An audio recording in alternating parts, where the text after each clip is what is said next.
ચૈત્ર માસની નવરાત્રિમાં રોજ સવારે અને સાંજે સંધ્યા સમયે સાંભળો દેવી કવચનો પાઠ.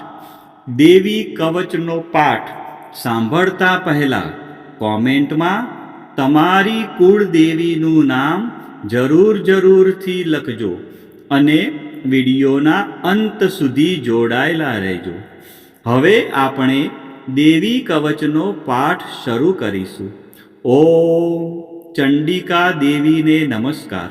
માર્કંડેયજીએ કહ્યું, હે પિતામહ, જે આ સંસારમાં પરમ ગોપનીય અને મનુષ્યનું બધી રીતે રક્ષણ કરનારું છે અને જેને તમે અત્યાર સુધી બીજા કોઈ સામે પ્રગટ ન કર્યું હોય એવું કોઈ સાધન મને કહી બતાવો. બ્રહ્માજી બોલ્યા, હે બ્રાહ્મણ, એવું સાધન તો એકમાત્ર દેવીનું કવચ જ છે, જે ગોપનીય કરતાં પણ પરમ ગોપનીય, પવિત્ર તથા બધા પ્રાણીઓ ઉપર ઉપકાર કરનારું છે. હે મહામુનિ, તે તમે ધ્યાનથી સાંભળો. દેવીની 9 મૂર્તિઓ છે. તેમને નવદુર્ગા કહે છે. તેમના અલગ અલગ નામો બતાવવામાં આવે છે.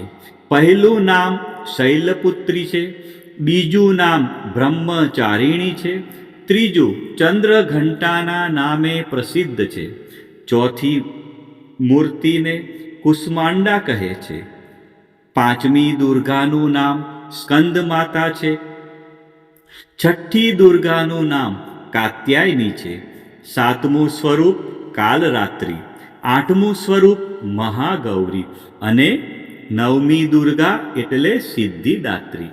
આ બધા નામ વેદ ભગવાન દ્વારા કહેવાયા છે. જ્યારે કોઈ મનુષ્ય અગ્નિથી સળગી રહ્યો હોય, યુદ્ધભૂમિમાં શત્રુઓથી ઘેરાઈ ગયો હોય, કોઈ સંકટમાં ફસાઈ ગયો હોય તેનું તથા કોઈ ભયથી ડરી ગયો હોય અને જો તેણે મા દુર્ગાનું શરણ લીધું હોય તો તેનું ક્યારેય કોઈ અમંગળ થતું નથી. યુદ્ધના સમયે મુશ્કેલી હોવા છતાં પણ તેને કોઈ વિપત્તિ ઉદ્ભવતી નથી. તેને શોક, દુઃખ અને ભય પ્રાપ્ત થતા નથી. જેમણે દેવીનું ભક્તિપૂર્વક સ્મરણ કર્યું છે તેમનો અભ્યુદય નક્કી છે. હે દેવી, જેઓ તમારું ચિંતન કરે છે તેમનું તમે ચોક્કસ કલ્યાણ કરો છો, તેમનું તમે ચોક્કસ રક્ષણ કરો છો. ચામુંડા દેવી પ્રેત ઉપર આરૂઢ થયેલા હોય છે અને વારાહી દેવી પાડા પર સવારી કરે છે. ઐન્દ્રી દેવીનું વાહન ઐરાવત હાથી છે. વૈષ્ણવી દેવી ગરુડ પર આવે છે અને માહેશ્વરી દેવી આખલા પર આરૂઢ થયેલા છે. કૌમારી દેવીનું વાહન મોર છે. વિષ્ણુ પ્રિય લક્ષ્મી દેવી કમળ પર વિરાજમાન છે અને તેમના હાથમાં લાલ કમળ છે. આખલા પર આરૂઢ થયેલ દેવી ઈશ્વરીએ શ્વેત વસ્ત્ર ધારણ કરી રાખ્યા છે. બ્રાહ્મી દેવી હંસ પર બેઠેલા છે અને બધા જ આભૂષણો ધારણ કર્યા છે. આ બધી દેવીઓ માતાઓ યોગ શક્તિઓથી સંપન્ન છે, જેઓ અનેકવિધ આભૂષણો પહેરવાથી શોભે છે. તેમણે અનેક રત્નો ધારણ કર્યા છે, ક્રોધથી ભરેલી છે અને ભક્તોનું રક્ષણ કરવા રથમાં બેઠેલી છે. આ દેવીઓના હાથમાં શંખ, ચક્ર, ગદા, શક્તિ, હળ, મૂસળ, ખેટક, તોમર, કુહાડી, દોરડું, કુંત, ત્રિશૂળ અને ઉત્તમ પ્રકારના ધનુષ્ય ધારણ કરેલા છે. દૈત્યોના શરીરનો નાશ કરવો અને ભક્તોને અભયદાન આપવું, દેવતાઓનું હિત કરવું એ તેમના શસ્ત્ર ધારણનો ઉદ્દેશ છે. મહારૌદ્ર રૂપ, અત્યંત ઘોર પરાક્રમી, મહાબલી અને મહા ઉત્સાહયુક્ત હે દેવી, તમે મહાન ભયનો નાશ કરનારા છો તમને મારા નમસ્કાર છે. તમારી સામે જોવું પણ મુશ્કેલ છે. શત્રુઓનો ભય વધારનારા હે જગદંબિકા, મારું રક્ષણ કરો. પૂર્વ દિશામાં ઐન્દ્રી શક્તિ મારું રક્ષણ કરે. અગ્નિ ખૂણામાં અગ્નિશક્તિ, દક્ષિણ દિશામાં વારાહી દેવી તથા નૈઋત્ય ખૂણામાં ખગધારિણી દેવી મારું રક્ષણ કરે. પશ્ચિમ દિશામાં વારુણી દેવી અને વાયવ્ય ખૂણામાં હરણ પર સવારી કરનારા દેવી મારું રક્ષણ કરે. ઉત્તર દિશામાં કુમારી અને ઈશાન ખૂણામાં શૂલધારિણી દેવી મારું રક્ષણ કરે. હે બ્રહ્માણી દેવી, તમે ઉપરની બાજુએ મારું રક્ષણ કરો. હે વૈષ્ણવી દેવી, તમે નીચેની બાજુએ મારું રક્ષણ કરો. આ જ પ્રમાણે શબ જેનું વાહન છે તે ચામુંડા દેવી દસે દિશાઓમાં મારું રક્ષણ કરો. જયા દેવી આગળની બાજુએ અને વિજયા દેવી પાછળની બાજુએ રક્ષણ કરે. ડાબા ભાગે અજિતા દેવી, જમણા ભાગે અપરાજિતા દેવી મારું રક્ષણ કરે. ઉદ્યોતિની દેવી શિખાનું રક્ષણ કરે અને ઉમા દેવી મારા મસ્તક પર વિરાજિત થઈને મારું રક્ષણ કરે. માલાધરી દેવી મારા કપાળનું અને યશસ્વિની દેવી મારી ભમરોનું રક્ષણ કરે. ત્રિનેત્રા દેવી ભમરોના મધ્ય ભાગનું અને યમઘંટા દેવી નાસિકાઓનું રક્ષણ કરે. શંખિની દેવી બંને આંખોના મધ્ય ભાગનું રક્ષણ કરે. દ્વારવાસીની દેવી કાનોનું રક્ષણ કરે અને કાલિકા દેવી ગાલોનું રક્ષણ કરે તથા સાંકરી દેવી કાનોના મૂળ ભાગોની રક્ષા કરે. સુગંધા દેવી નાસિકાઓની અને ચર્ચિકા દેવી ઉપરના હોઠનું રક્ષણ કરે. અમૃતકલા દેવી નીચેના હોઠનું અને સરસ્વતી દેવી જીભનું રક્ષણ કરે. કૌમારી દેવી મારા દાંતનું અને ચંડિકા દેવી કંઠ ભાગનું રક્ષણ કરે. ચિત્રઘંટા દેવી ગળાની ઘંટિકાનું અને મહામાયા દેવી તાળવાનું રક્ષણ કરે.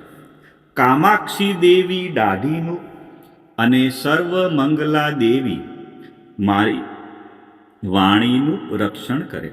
નીલગ્રીવા દેવી કંઠના બહારના ભાગનું અને અન્ન નલિકાનું કૌબેરી દેવી રક્ષણ કરે. ખગીની દેવી બંને ખભાઓનું અને વ્રજધારિણી દેવી મારા બંને બાહુઓનું રક્ષણ કરે.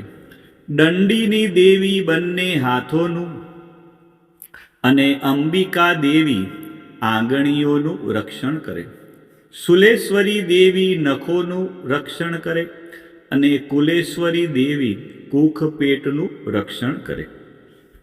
મહાદેવી બંને સ્તનોનું અને શોક વિનાશીની મનનું રક્ષણ કરે. લલિતા દેવી હૃદયનું અને શૂલધારિણી દેવી ઉદરનું રક્ષણ કરે. કામિની દેવી નાભીનું અને ગુહેશ્વરી દેવી ગુહ ભાગનું રક્ષણ કરે. પૂતના અને કામિકા લિંગનું અને પાડાને વાહન બનાવનાર દેવી ગુદાનું રક્ષણ કરે. ભગવતી દેવી કટી પ્રદેશનું અને ઘૂંટણોની રક્ષા વિંધ્યવાસિની દેવી કરે. સર્વ કામનાઓ પૂરી કરનાર દેવી જંગાઓનું રક્ષણ કરે. નારસિંહી દેવી પિંડીઓનું રક્ષણ કરે. તૈજસી દેવી બંને પગોના પૃષ્ઠ ભાગનું રક્ષણ કરે. શ્રીદેવી પગોની આંગળીઓનું અને તલવાસીની દેવી પગના તળિયાનું રક્ષણ કરે. પોતાની વિકરાળ દાઢોથી ભયંકર દેખાતા કરાલી દેવી નખોનું અને ઉદ્ધવ કેશીની દેવી વાળનું રક્ષણ કરે. કૌબેરી દેવી રૂવાંટીના છિદ્રોનું અને વાઘેશ્વરી દેવી ત્વચાનું રક્ષણ કરે. પાર્વતી દેવી રક્ત, મજ્જા, વસા, માંસ, હાડકાં અને મેદનું રક્ષણ કરે. કાલરાત્રિ દેવી આંતરડાઓનું અને મુકુટેશ્વરી દેવી પિત્તનું રક્ષણ કરે. પદ્માવતી દેવી કમળ કોષોના મૂળ આધારનું અને ચૂડામણી દેવી કફનું રક્ષણ કરે. જ્વાળામુખી દેવી નખોના તેજનું અને અભેગા દેવી સમસ્ત સાંધાઓનું રક્ષણ કરે. હે બ્રહ્માણી દેવી, તમે મારા વીર્યનું રક્ષણ કરો. હે છત્રેશ્વરી દેવી, તમે મારી છાયાનું રક્ષણ કરો. હે ધર્મધારિણી દેવી, તમે મારા અહંકાર, મન અને બુદ્ધિનું રક્ષણ કરો. હે વ્રજ ધારણ કરનાર દેવી, તમે મારા પ્રાણ, અપાન, વ્યાન, ઉદાન અને સમાનનું રક્ષણ કરો. કલ્યાણથી શોભતા હે દેવી, તમે મારા પ્રાણનું રક્ષણ કરો. યોગીની દેવી રસ, રૂપ, ગંધ, શબ્દ અને સ્પર્શનું, અને હે નારાયણી દેવી, તમે મારા સત્વ, રજ અને તમો ગુણનું રક્ષણ કરો. વારાહી દેવી આયુષ્યનું રક્ષણ કરે. વૈષ્ણવી દેવી ધર્મનું રક્ષણ કરે. તથા ચક્ર ધારણ કરનાર દેવી યશ અને કીર્તિ, લક્ષ્મી અને ધનનું તેમજ વિદ્યાનું રક્ષણ કરે. હે ઇન્દ્રાણી દેવી, તમે ગોત્રનું રક્ષણ કરો. હે ભૈરવી દેવી, તમે મારી પત્નીનું રક્ષણ કરો. હે ચંડિકા દેવી, તમે મારા પશુઓનું રક્ષણ કરો. હે મહાલક્ષ્મી દેવી, તમે મારા પુત્રોનું રક્ષણ કરો. હે સુપતા દેવી, મારા પથનું, અને ક્ષેમકરી દેવી, મારા માર્ગનું રક્ષણ કરે. હે મહાલક્ષ્મી દેવી, રાજદ્વારી કાર્યોમાં મારું રક્ષણ કરો. તથા સર્વ બાજુએ રહેલા વિજયા દેવી, ચારે બાજુ રહીને મારું રક્ષણ કરો. હે દેવી, જે સ્થાન દેવી કવચમાં કહેવાયું નથી અને તેથી રક્ષણ વિનાનું છે, તે બધા સ્થાનો તમારા વડે સુરક્ષિત થાય, કારણ કે તમે વિજયશાલિની અને પાપનાશી છો. મનુષ્ય પોતાના શરીરનું ભલું ઈચ્છતો હોય તો તેણે દેવી કવચનો પાઠ કર્યા વિના એક ડગલું પણ ભરવું નહીં. દેવી કવચનો પાઠ કરીને જ યાત્રા કરવી.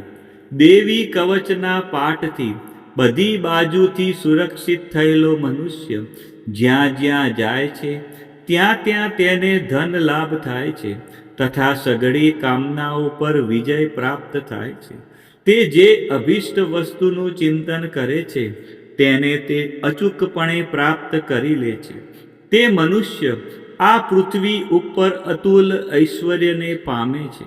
દેવી કવચથી રક્ષાયેલો મનુષ્ય નિર્ભય થઈ જાય છે. યુદ્ધમાં તેમનો પરાજય થતો નથી તથા તે ત્રણેય લોકમાં પૂજનીય બને છે. આ દેવી કવચ દેવતાઓને પણ દુર્લભ છે. જે આ દેવી કવચનો દરરોજ 3 સંધ્યાએ શ્રદ્ધાપૂર્વક પાઠ કરે છે તેની દૈવી કલા પ્રાપ્ત થાય છે તથા તે ત્રણેય લોકમાં પરાજિત થતો નથી.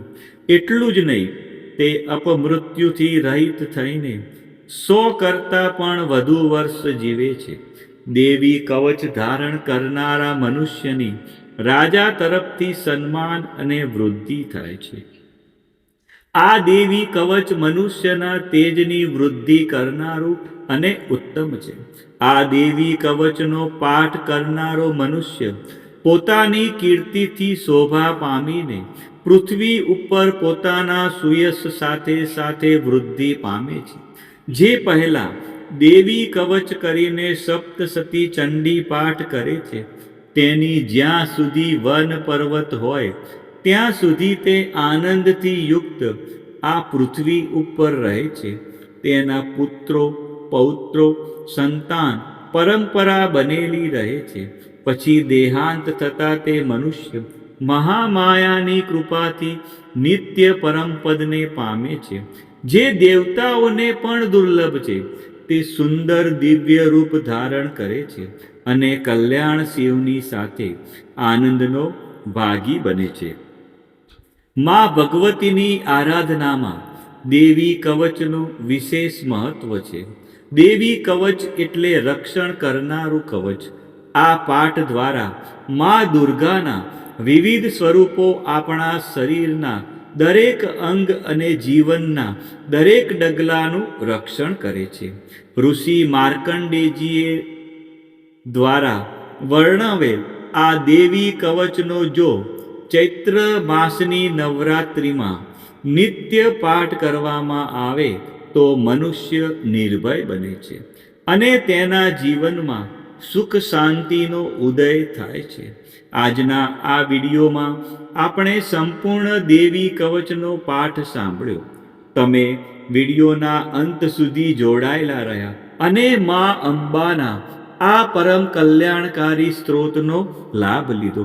બોલો શ્રી અંબે માત કી જય, ચામુંડા માત કી જય, ખોડિયાર માત કી જય, ઉમિયા માત કી જય, મહાકાળી માત કી જય, બહુચર માત કી જય, 64 જોગણી માત કી જય, વારાહી માત કી જય. આ જ પ્રમાણે અત્યારે ચૈત્ર માસની નવરાત્રિમાં રોજ સવારે અને સાંજે સંધ્યા સમયે આ દેવી કવચનો પાઠ અવશ્ય સાંભળવો.